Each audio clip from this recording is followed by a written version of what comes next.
Good morning, good afternoon, good evening. Whatever time of day it is, whatever you're doing, welcome to Iron Wave Productions and me, Iron Wave Matthew. So, what we're doing today, the first piece of our 5-part series on craft beer. What are we doing?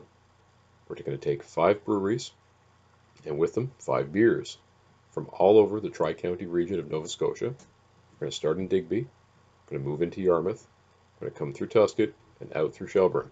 And what we're going to be doing, talking about the history of each brewery, what they're doing, the naming, the branding. We're going to get very specific into the beer themselves, one by one, until they're all just, and you're going to want to go.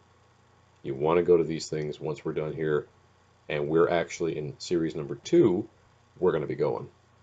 So watch for that later on. Today, though, we're going to start really small, really specific, and we're going to go with our very first beer, which is in Digby, or I should say just outside of Digby, in a place called Acaciaville, with a beer and a brewery called Roofhound. Roofhound is, I would say, probably one of the more peculiar of the beers because of the nature of where it is, because of the nature of the fact that it's also a restaurant. Of the 5 breweries that we're going to cover, only 2 of them are also restaurants as well. The other one being Rutter's here in Yarmouth. What I would like to do to start Roofhound and to start this video about it is talk about why the name. You know, people say, "Oh, Roofhound! Wow, wait, what? Roofhound? What was that?" So, what is Roofhound? When I actually thought about doing this, I thought, okay, how are we going to do this? Because I looked it up and I got maybe this, maybe that. You know, sometimes you don't get the actual answer. You get kind of a, well, he said this or she said that, or they put their story right here on the growler, right there. And their story is actually a story that was written some time ago, on the 19th of June, 1962. And so, because I am a voiceover artist, and also because I like to narrate, I'm going to read you a bottle. This is taken from the Digby Chronicle on the 19th of June, 1962. Roofhound, local man's dog culprit of loud neighborhood disturbance. Numerous reports of a disturbance in the Barton area came in late Saturday evening. Some described the noise as a howl, others as a moan. One even suggested the haunting of a ghost. After extensive investigation, the ruckus was discovered to be a drunken hound. That's right, folks, a genuine inebriated pooch. Like many folk these days, a local man and father of 11 from Barton has been producing his own ale by means of a simple method. A bucket, if you will, filled with water, brown sugar, and raisins, fermenting over time. Once the concoction was ready, he consumed the beverage and disregarded the now alcohol-laden raisins behind the barn, where it is suspected that Lady, the family hound dog, discovered them.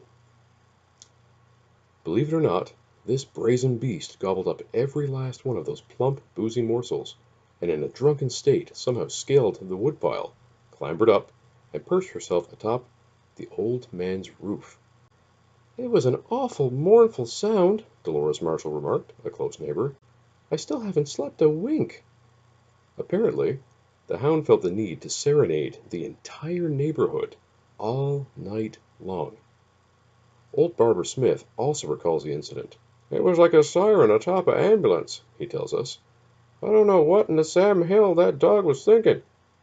From various reports, the noise was believed to have started around 10:30 p.m. and carried on into the wee hours of the morning.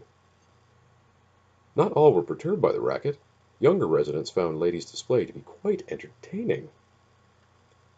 "The most exciting thing I seen since Old Man Jones was running around here in his mother's nightgown," young Dickie Phillips tells the Chronicle. "I think he was into them raisins, too." The exhausted hound eventually descended from her perch, and upon sobering returned to normal behavior. That expected of your average rabbit hound. Young Dickie's enthusiasm from the events continue, recounting the tale to not only the Chronicle, but anyone who will listen. "I figure folks going to be talking about this for a long time to come." And here we are almost 60 years later, and we're still talking about it. How long has it been open? Where is it? What are they doing? Why are you telling me this story on a bottle? Who cares? I'll tell you why. It's a great spot. They have food, which, although I won't be highlighting directly, I can tell you right now it is worth the drive for the food alone. It's fantastic stuff. So tasty. How long has it been there? I've never heard of Roofhound before. August of 2016 they opened. Les Bar came off of a very successful run and wanted to do this brewery and restaurant, and he did. And they've been open and did very, very well. Craft beer with bite. That's their kind of slogan. So what is bite? Right? Well, we have to talk about the beer specifically, which we will in a minute. You can buy them growler size. So this is a 1.9 liter or a 64 fluid ounces. So, just shy of 2 liters, which is your standard big growler.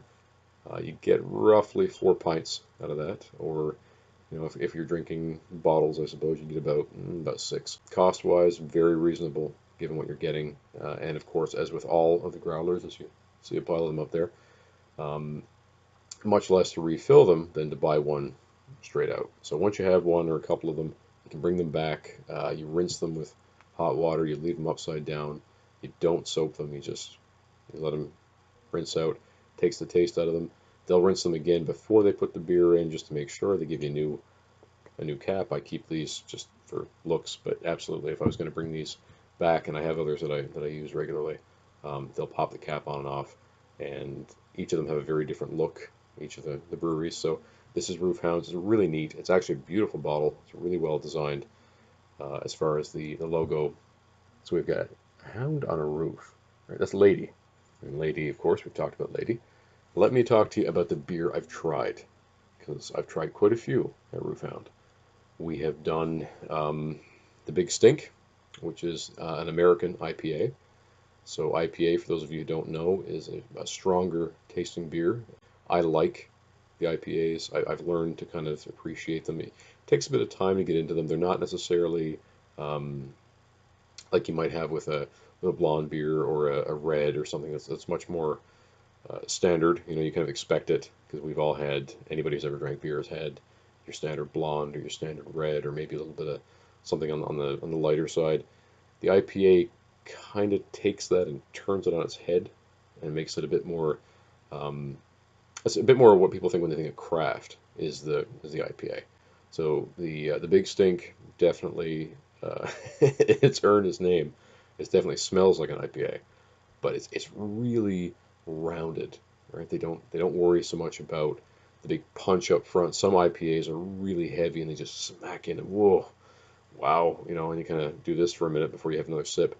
This isn't that one. This is a very clean, crisp IPA that really finishes nicely and pairs really well, especially with foods that are a little bit less acidic to kind of balance what they're doing. So very, very good. And if you like IPA at all, definitely no problem there. Have the Average Joe, which they call, it's kind of a pale wheat. Again, it's sort of an American style beer, very easy to drink. And if you like some of the big name brand beer, then it's probably going to be your go-to when you go in there. Try that one for sure. The Black Tide Stout, one of my personal favorites. I mean, again, I like them all. I've yet to have one of any of these guys I don't like, but really nice stout. If you like a good, really clean, just soars through and kind of rumbles at the bottom a little bit, like the way that stout should. It really should. Oh, it's not. I've heard people refer to stout as a meal in a glass, and I don't really quite buy into that, but definitely heavier than your standard light beer. Okay, so you don't want to have you're not gonna have 10 of these stout things. You might have a couple and be like, I'm good. And anybody who likes stout, you gotta go, you gotta try it. Very cool. However, all that being said, the beer I want to talk about today, and I'm actually going to preface this with two, but we're going to get into the main beer, is actually what was in this bottle originally, which was the Big Brown. It's got rum, soaked raisins, brown sugar, vanilla bean. It's a really intense, and it's complex, and it's sweet, and it's beautiful. And I've really, so the Big Brown is the one I want to talk about. So what is the Big Brown? Why do I need to go? Why are you so excited about this beer? I like beer that has things to say. Somebody once said to me, when you're going to to sell alcohol. You don't sell alcohol, you sell an experience. When you drink a blonde beer, you taste the wheat, you might taste some of the ingredients that are, maybe a little bit of the yeast or the hops or the, whatever's in there. And that's kind of about it. Some people put a little bit of fruit in their blondes. I've seen apricot, I've seen strawberry, raspberry, watermelon, blueberry. You can put anything in beer and make it taste like something. But what would happen if you took raisins, rum, vanilla bean, and brown sugar? And that's what you get here with what used to be, this was full of the Big Brown. And to me, and to my taste, it is the most complex thing they've got. There's all kinds of things going on. It is just a fantastic beer. It's sweet, but it has a little tiny bitterness to it that keeps it from being like drinking chocolate. It doesn't really have a chocolate taste like a stout does. It's definitely a brown beer. It's more like a honey brown, so it has that sweetness, but it kind of crests off and makes a little, what's this? So it's very, very good. Very, very good stuff. I don't think that they make a better beer. So very, very good. Very tasty. The other beer that I probably should talk about, because I know a lot of people have tried it, is their peanut butter and chocolate beer.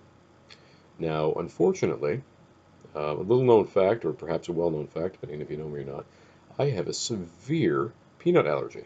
So I can't try it because it has peanut butter in it. But everybody I talk to say, no, that's the beer. That's the one you want to go for. That's making them unique. You got to try that one. That's number one. Wow. If you're not a beer drinker, but you like the peanut butter and chocolate, maybe it's time. Try that out. Overall impressions, my overall impressions of Roof Hound, I've been there a few times. I've bought beer and taken it home. I drank beer there. I've eaten there. I've spent some time there. The beers are bold and they're flavorful. They're really, really, really, really unafraid of anything, right? They're going to experiment. The atmosphere is really like going to your friend's house, right? But it's a bit more formal than that, but you feel very at home and at ease there. You don't feel, okay, I better button up my shirt, put a little tie on, and sit in the brewery and have a nice little drink of my beer. There's none of that. Get rid of that right now. That's not what these guys are doing, and thank God they're not doing that. Roofhound is very unassuming, and they're fun. It's just, you go in there and it's like, wow, and it's just a really cool atmosphere. They've done live music there before. They do events there. There's a campground across the road, so there are people that, there's usually a crowd there. Of course, the people who live in Digby, the people who come through both ways. The staff are really friendly. And they're quite knowledgeable. They know the beers, which I really appreciate. Because, again, I've been to breweries where people go, I think you want the pink one. The pink one? A pink one? What? Ultimately, it's great. It's a great place to be, unless he's just a riot. And if he's around, and he often is, you'll see him moving around like a tall rabbit. He's just flying around, right? He's very, very, very he's very easy to engage, and he's very engaging, and he's a real personality. Les himself is enough to actually take you in there, and then the beer will just keep you, and the food will keep you coming back. Overall, what a great first piece Roofhound is to our 5-part series. Try it. Go up there. I've talked about a few of the beers, 4 or 5 of them. They've got way more than that, so don't think, okay, he's talked about all of them. I don't really like any sound of that. They've got lots of stuff. Go on up, check them out. Have some beer, have some great food. Bring your friends, bring your mom, bring whoever you want to bring. But take your time there. If there's anything I can emphasize, and this is for Roofhound, but it's for all the breweries, take your time. Because beer should be an experience, not a rush. That's why they come in something this big. You don't do, you be there all day. Look at craft beer as a social thing. Make sure that when you get this stuff and you bring it around, you tell your friends about Roofhound. Because eventually, you're going to hear enough about it that you'll be able to say, oh, yeah, I went to that brewery. That's a really cool place. Because it is. It's an excellent spot to be. There are days I'm just sad it's not closer. Right? Because I can't walk there. So that's a little bit sad. But otherwise, I have zero complaints about the place. And I hope all the best for it. And I will continue to promote it every chance I get. Hound Brewing Co. Acaciaville, just outside of Digby. Go to it, check it out, check them out on Facebook, check them out everywhere you can, and ultimately, if you go in, tell them Iron Wave Matthew sent you.